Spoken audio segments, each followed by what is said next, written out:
Hello everybody, Chris here, and in this video I'm going to be giving you guys a quick introduction to DaVinci Resolve on Mac. So in this video we're going to be going through each of the different pages in Resolve and talking about what each of them do for you in editing your videos inside of DaVinci Resolve. So on the far left we have the media page. So if we click into that, you can see the media storage window on the top left. So the media storage window is where you can find files on your computer by navigating to them. It's very similar to Mac's Finder window.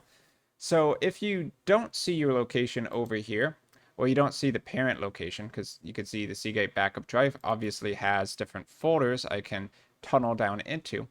But if you don't see a way to find it, you can right click on the list over here and add a new location. So the Finder window will pop up, and this will allow you to just find where those files are on your computer. So if you have another hard drive plugged in or another storage unit where your videos are at, then you can find that it might be under locations over here.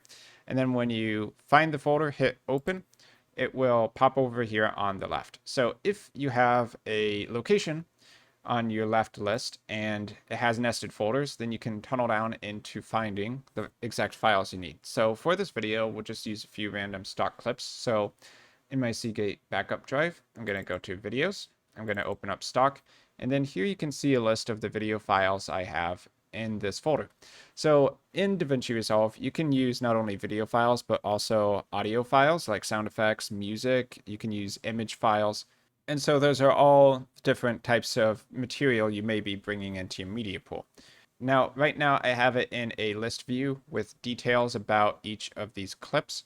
If I click over here, I can go to a thumbnail view. So in the thumbnail view, you can you can hover over a clip and kind of drag it around.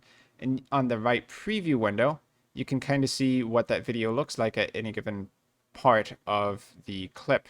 So as I move to the left in this thumbnail view, I also move to the left in the video. So that is a good way of kind of previewing each clip to see exactly what you're bringing into your project. So this clip is obviously a duplicate. I'm just going to right click it and delete it permanently. Okay, so now let's go ahead and grab a couple of these clips and just pop it into the project. Actually, I'll just take all 5. Why not? So if you want to select multiple at the same time, left click, hold, and then drag a box around the different files you want to select.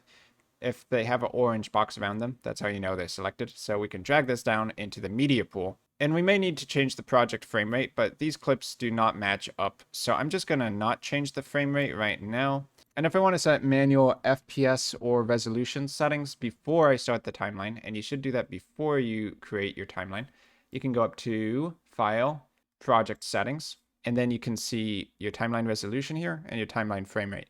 So once you add in your timeline, basically you start editing your video, then the timeline frame rate, I believe, becomes unselectable. So you got to choose this before you create your timeline. So 30 FPS, 1920 by 1080.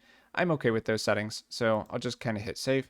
And now we can just continue with our media pool. So in the media pool, by default, your files are going to be in the master bin.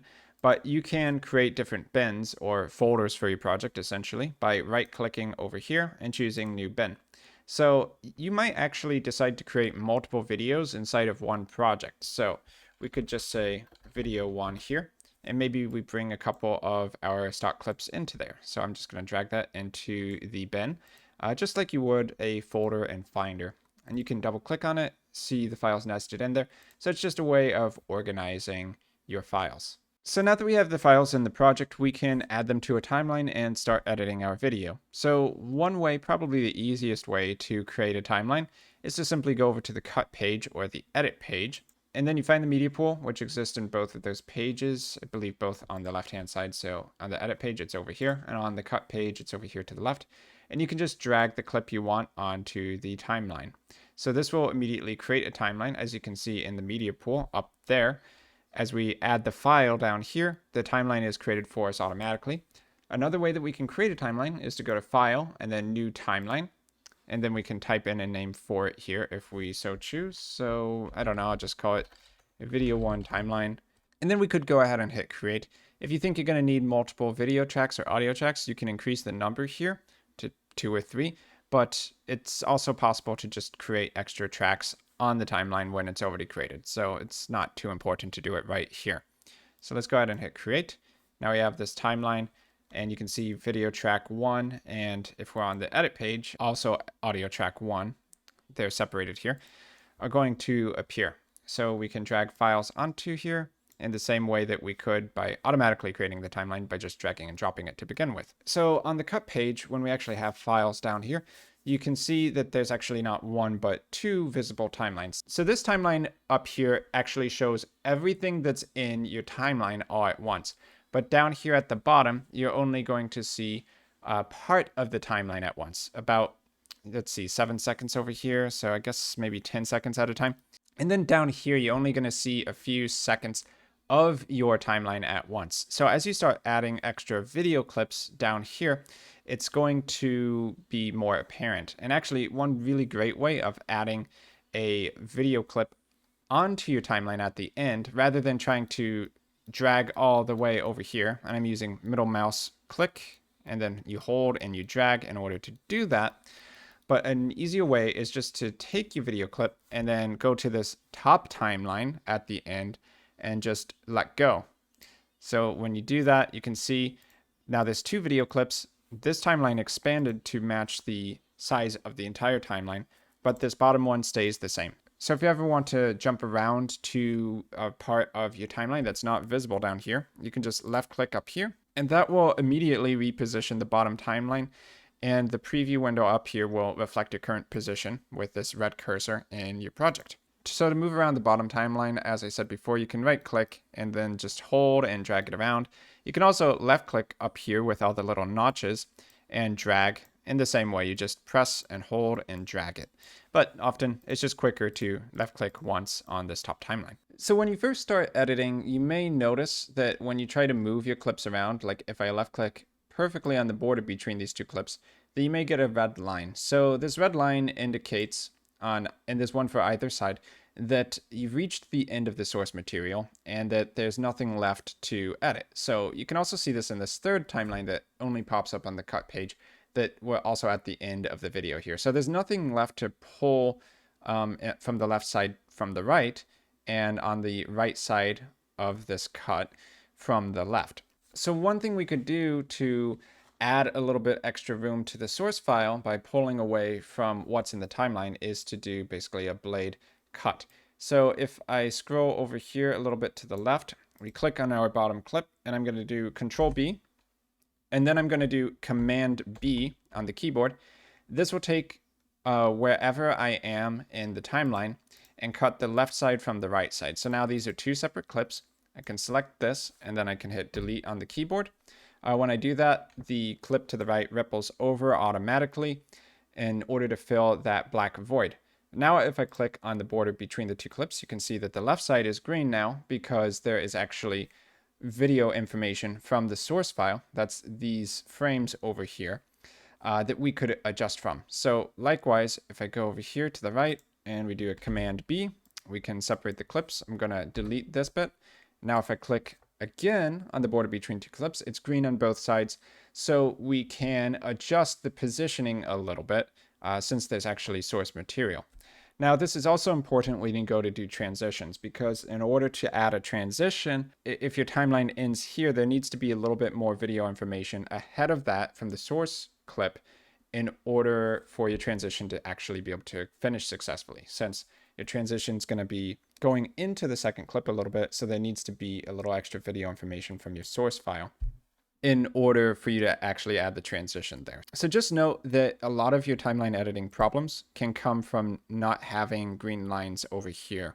So if you run into that issue, now you know. So now I could left click on the border here, and I can pull this around, and you can see there's this little white box around where I'm at. So that is basically the bounds of the source clips. So I can pull up to this point from the left to the right, and from the middle point to the left, I can go this far. So those are basically your limits. And that's, of course, determined by how much extra video is there in the source file. So now that I have this green border between the two clips, I could add a transition in the top left. So we'll go to transitions, and let's just add in something pretty simple. Let's do a star shape. Why not?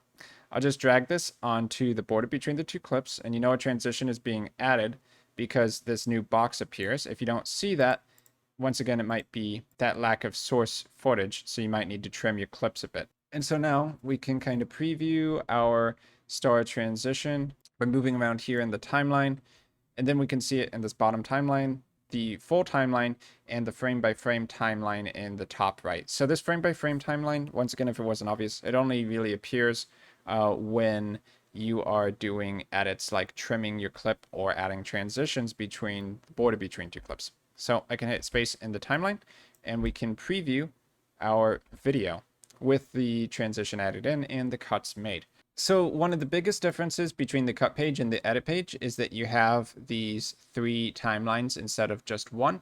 One other small feature we can show is the quick export button in the top right. So when you've edited your video and you want to skip the deliver page entirely, that's the one on the right, and that's where you export your videos, then you can just click on quick export in the top right. So this button is only here on the cut page, and then you can choose some presets like YouTube over here and just export to a file by clicking a couple buttons, hitting export, choosing a location on your computer.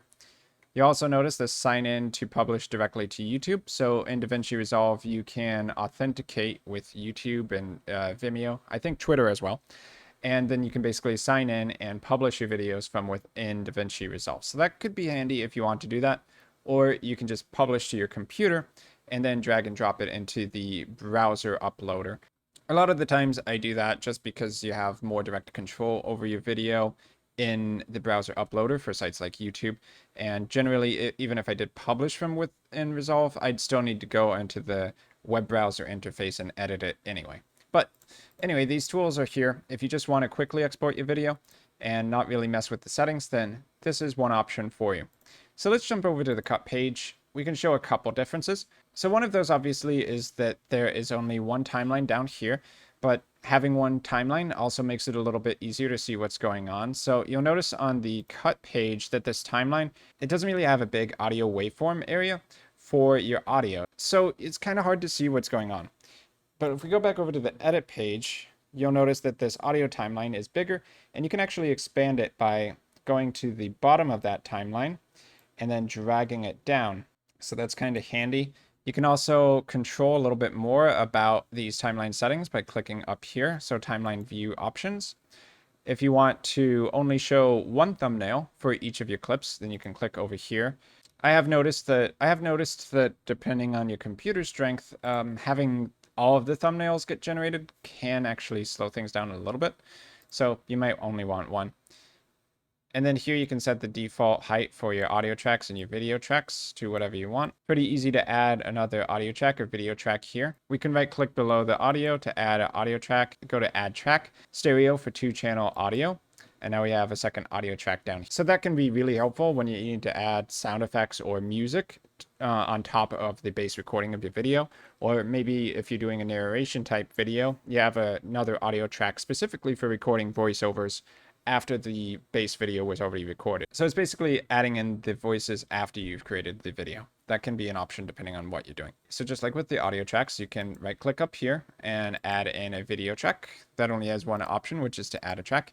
So extra video tracks are helpful when you need to add things like a title. So we could actually do that right now. And you'll notice compared to the cut page, everything is condensed into one effects library over here. So on the cut page, you have transitions, titles, effects, but all of those are found in the effects library if you're editing on the edit page. So down here, we have video transitions, audio transitions. Let's go down to titles. So basic titles are going to be over here in this titles section, but Fusion titles, which you can actually edit the nodes for in the Fusion page, and the nodes are basically little pieces of creating a larger effect. So you might combine a blur with some kind of change to your colors and have both of those on the same node graph. So I'll quickly show that in a minute. But for right now, let's just grab one of these Fusion titles. Generally, the Fusion titles are more complicated than these basic ones like text and text plus up here. So let's just add a jitter title. I don't know. Okay, and now now let's add a title here like, I don't know, values fade up. And we'll just position that right about here. Click where we were at in the timeline, and we can see our title over there, but it's got sample text written on there. So we're probably going to want to change something about that. And we can do that in the top right with the inspector. So in current versions of Resolve, the inspector, you can find it on the cut page as well, but on the cut page, you have to open it up. I think on the edit page, it's usually there by default. So either way, it'll be on the top right. And here's where you can edit a lot of settings about your clips or your titles. So if you want to edit your clip, you left click on your clip and you can see all of these properties you can change. You can also animate them if you use keyframe diamonds over here. So you click to set a keyframe, then you go to a different position in that clip, change the value, and you can see how we just zoomed in right there. And you can click between your keyframes to see the before and after, and then everything in between just gets automatically animated. Anyway, with this rise fade, we can change the text with this box. So we can just type in DaVinci Resolve on Mac. Maybe we hit enter and add another line, tutorial for beginners. It's a little hard to read this font, so I might change the font and just kind of go around here and see if I find something that I like. So I like Babus Noi, but when we use that font, it's a little small. So let's increase the font size, and then we can go down here, main text center, and bring that down a little bit. Seems like there's a kind of limit there, which you might be able to find if you go over to the Fusion page. So if you want to edit this title, the nodes for it on the Fusion page, you can click over here in the top right in the inspector, and then that will take you to the Fusion page for that title. So here you can see the nodes I was talking about earlier. And it does take a while to wrap your head around nodes, but basically if you right click and go to add tool, you can see that there are a bunch of these different functions that have inputs and outputs, and you can connect them in order to generate a final output. And the final output you want to send through media out, and that's how you get your effect to show in your final video. So it's way too much for this video, really, to go into that, but let's double click on the rise fade title and see what nodes you have in here. So you can see that this is a group we just double clicked into. The default effects and titles in Resolve that are Fusion effects or Fusion titles are generally going to be grouped together, so you got to double click into them to see them first. So you can see this uses a mask, and I guess this mask is what was limiting that bottom of the title. So if I tried to move the text below here, the mask hides it. And I can show that again by clicking on upper text, going to the inspector in the top right. So let's double click there to show all of our stuff. Now it looks a little different here.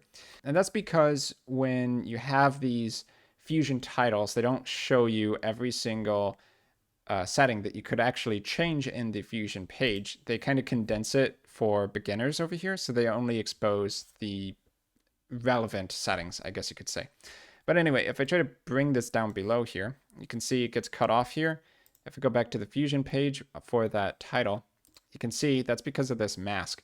So you wouldn't normally change this for a title. You just kind of work with these default settings, but you can go over to the Fusion page, click on your mask node, and then edit the settings here. So the mask basically is kind of serving as a cutoff point here. So if I was to change the position of this mask, and we can do that by clicking on the mask node and then pulling this down, then you can see now our title is once again going to be visible.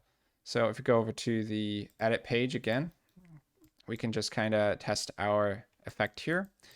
Let's do the start of the video, hit play, and let's see if our text looks okay here. So aside from this S showing up there at the end, it seems to be fine. And you can also preview the effects in the Fusion page, but obviously this is only going to be showing this one layer.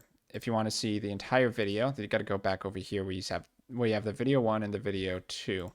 This is just editing that video 2 title layer. So maybe this R being there at the end is just part of the effect, so we can just move on from it. This other node here at the end, the keyframe stretcher, this is set up there so that if you decide to expand the duration of your title, it'll move the different parts around the beginning and end so that the title still looks correct. So if I go to the edit page, I hit play at the start of the effect, you can see that it has specific timings there for when things should occur. So if I take this title and I hit T to go into trim mode or A for selection mode, we can left click on the edge here and expand the duration of our title. And now that our clip is longer, if we go to the start of the video clip and hit play, you can see that the timing stays consistent with the original creation of the effect. And that also applies if you have some kind of fade out effect at the end here. So if we click on the title and go over to the Fusion page, maybe we can just set something up here, like when we get to frame 90, maybe I just change the color. So I'm going to put a keyframe here, and then we're going to go to frame 149, and I'm going to take this color, and I guess we'll make it red, whatever. So that will automatically create the second keyframe. Once you have one keyframe for a property, any other frame you change the property on will automatically adjust that. And you can see the color turns more red as this goes on. And so you can see that this effect is still set up to be 149 frames long, but our title on the edit page is, I guess, now about 10 seconds long. But if we play it at the end, you can still see that the timing stays consistent with the original. So that's what the keyframe stretcher node does. So it's pretty helpful if you want to create your own reusable effects. So let's click on our final clip over here at the end, and then we'll jump over to the Fusion page for a little bit more. I don't want this video to go on too crazily long, but we can cover a couple more details about the Fusion page here. So you can see on a regular video clip, you have a media in and you have a media out. So the media in is the clip you brought into your timeline, and the media out is what it's going to look like after you've applied your effects. So if you want to change anything, it's got to go somewhere between your media in and your media out. So if we right click on this node graph at the bottom and go to add tool, you can pick out pretty much any effect you want to add into your Fusion composition. So for instance, something easy would be under color, like brightness contrast. So we add this in as a node, and now we need to bring an import into this node, and we need to use this node and connect the output to media out. So if I left click at the end of this connection, I can break the connection between media in and media out. So you can see when we do this, it basically completely breaks the media out preview over here. So nothing is going to the media out. If we click over here on the gray box, that's the output of a node. So we click on the gray box of media in, and we bring that into the orange triangle of brightness contrast. That's the input. You can see in the bottom left, around where it says DaVinci Resolve 17, right above that is brightness contrast 1 input. So you can see what kind of connector you're bringing this connection into. So we connect the output to the input, and now we can make changes on a brightness contrast. But so that we can see the preview up there, we have media out preview. But so that we can see the preview of what's going on in this node, let's actually click this little circle below the node, left view. So that's going to be bringing what occurs here onto this left preview. So this isn't necessarily the final output. This is what it looks like at this stage of our node composition. Now we can connect the output here to media out, and that'll bring back the right preview. So you can see that this right view circle icon is selected there. You could also change that to media in by clicking over here. Just whatever node you want to preview, you can click there and it'll go into the left view or the right view. So if we want to make a change for this brightness contrast node, we can go up here to the top right and pull on one of these sliders. Just make changes as you want to adjust them. So another way that you can add a node is to select the node you want to add right after, and then right click on the line in front of it, do add tool, and let's go to color again, and this time we'll do color curves and select that. And you'll see this time the output from brightness contrast goes to color curves automatically, and the color curves goes to media out automatically. So the connectors are done for you, and that's pretty handy. So now we can adjust some of these color curves over here on the right. Maybe I'm going to uncheck everything but red because I only want to adjust the reds in this image. And if I bring this around, it's going to change our final output. Now you see how only the right preview window updates? That's because the left preview window is showing our composition at the brightness contrast node, and the right preview is showing the media out. So just be aware of that distinction. And if we go back to the edit page, we should be able to see our video clip updated and the changes that we've made.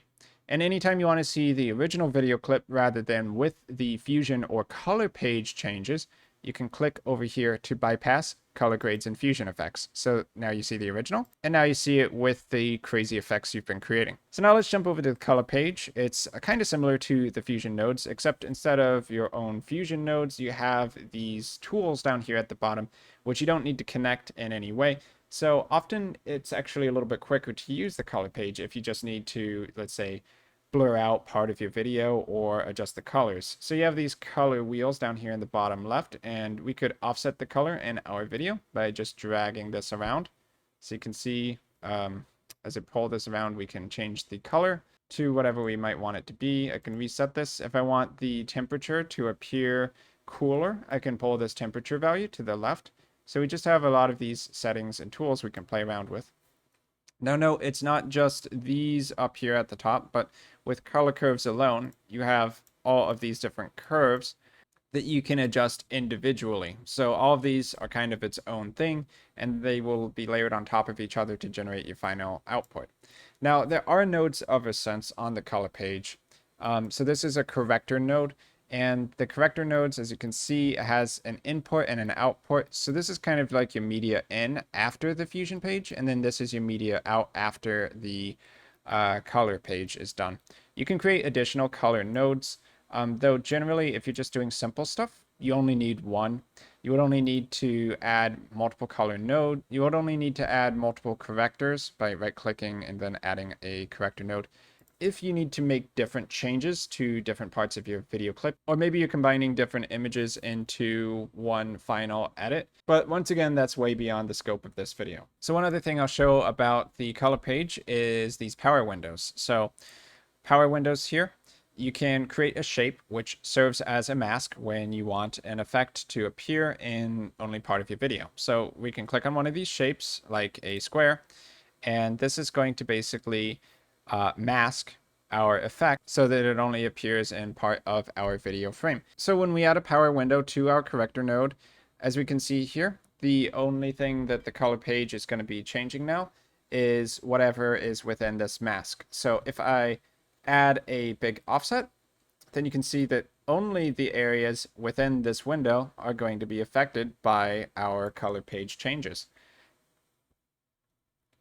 Over here, 2 tabs to the right of power window, you have blur. So if you want to blur a specific area, then you can do that by increasing the radius here. So that can be helpful when you want to, say, blur someone's face out. It's also possible to use these power windows to track objects as they move across the screen. Not going to touch on it much in this video, but over on the tracker page, that's where you would do it. So following a person's face and then blurring them out is pretty easy to do on the color page. Now, if you prefer to make changes by selecting a color on the screen rather than using a mask, let's go ahead and disable this power window. Then you can go on the qualifier tab. So if we now click on part of our screen with this little eyedropper tool, well, now you're going to see that only part of our video is going to get that pink color change, and that's based on our qualifiers down here. So if we want to add to the qualifier, increase the range, we can use this pick or add tool, and then click a few more places and add to that. Now this probably isn't going to be too useful with the sky when the colors are really similar to everything else in our window, but you don't have to just select by color. You can also use saturation. So if you want to make changes to, let's say, the least colorful parts of your video, then having a saturation range over here on the left can be one way to select. You can combine all 3 of these, and they are combined by default. So that's just another way that you can affect part of your video screen, but not necessarily everything at once. So let's not really dive into too much more about the color page. Let's move into the Fairlight page, which is for audio effects. So down here, you can see the little music note. Let's click on that. Here you'll notice that the only tracks that you can see are the audio tracks. You can still see a video preview up here in the top right, but what you're trying to edit here is audio. So one thing you might want to do is add in audio effects onto one of your tracks. So if you have voiceovers on, let's say, audio track 2, then you can go over here to the mixer, and then you can click on this plus icon. You can go down to effects like channel dialog processor. So this gives you basically a suite of different effects which are there to kind of improve the sound quality of spoken audio in general. So when you have this effect, you can click on the drop down, choose female or male voiceover, and then you have these effects, which you don't have to use all of them. You can disable each one by clicking on that little slider icon. So that's one tool you could use. Another one would be noise reduction. So if we click down here, once again, the plus button for effects, then you can choose noise reduction. So this you can use in auto speech mode if you want to reduce some of the background noise for your audio clips. You can also raise and lower the audio volume of each of your tracks down here where it says decibels. So if you want it to be increased, you increase it on the slider bar. And if you want to make a track quieter, then you can decrease it. Of course, you can also individually affect your clips instead of the entire track by clicking on each of them, going to the inspector, which is also here in the Fairlight page, and raising and lowering the volume. So I'm just going to reset that back to the default. Another handy tool on the Fairlight page is ADR. So if you're recording voiceover narration, you can set up cues, basically kind of writing the script inside of Resolve for what should be said by who. You type in the message. So I don't know, I like Resolve. You choose a character. If you have those set up, you have to go to setup for that, add new characters in. So I could add in Chris, go back to the first tab, choose Chris as the character who's typing that. And then you use the record tab to do multiple takes until you get a good take. And then you can hit done and use those takes. And by the way in the Fairlight tab, you can queue up a track for recording is first you got to set up an input. So if you go over here to the mixer, you choose a track, you click on the no input button and you choose input. Now you can choose a microphone like this MacBook Air, patch it to the audio tracks. So that's audio track 2 left and right for stereo audio.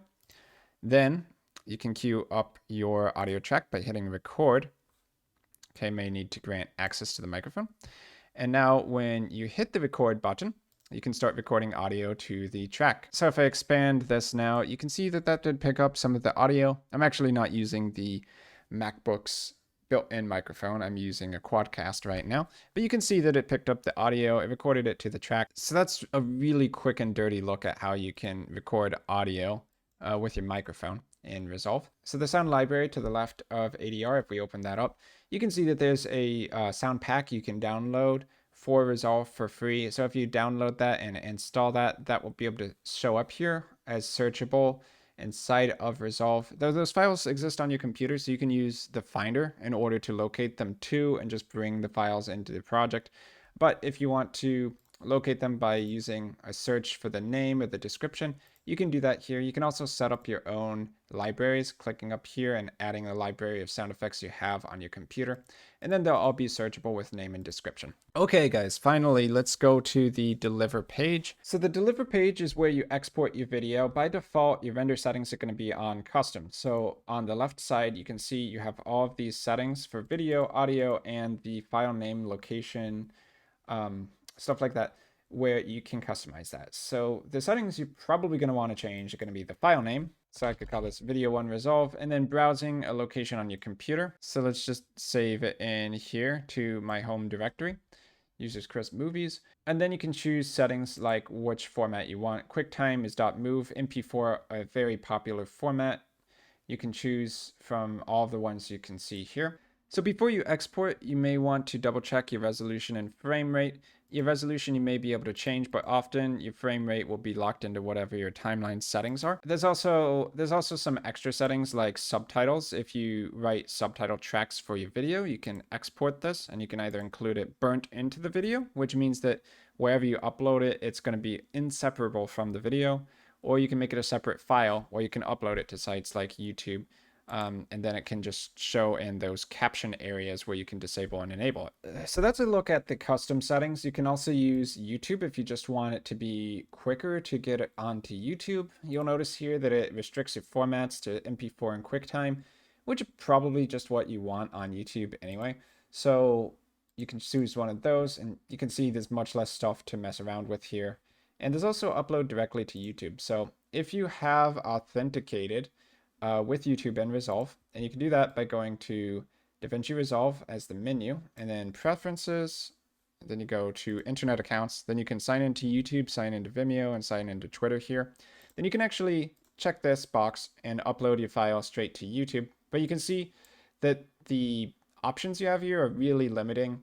So generally I will always check the web version of YouTube before I actually publish a video, because there's a lot more to set up, like tags, if you want a video to rank decently on the platform. So it's not the most useful thing, but it is there.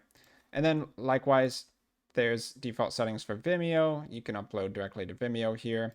I guess these are actually pretty much the same settings. And then Twitter as well, upload straight to Twitter. Here you can see that you can choose a description. With Vimeo, let's see, what do you get? Title, description, and whether it's visible to other people or only me. So only me means private by default. And you can see with YouTube, it makes it private as well. So I would probably keep it private and then just edit it and publish it later. So if you make it public, it's going to be immediately visible. There's also some other presets over here, but that's really more than this video really needs to cover. If you want to export only audio, that can be an option over here so that you don't really waste space on the video, or maybe you're making a podcast or something inside of Resolve.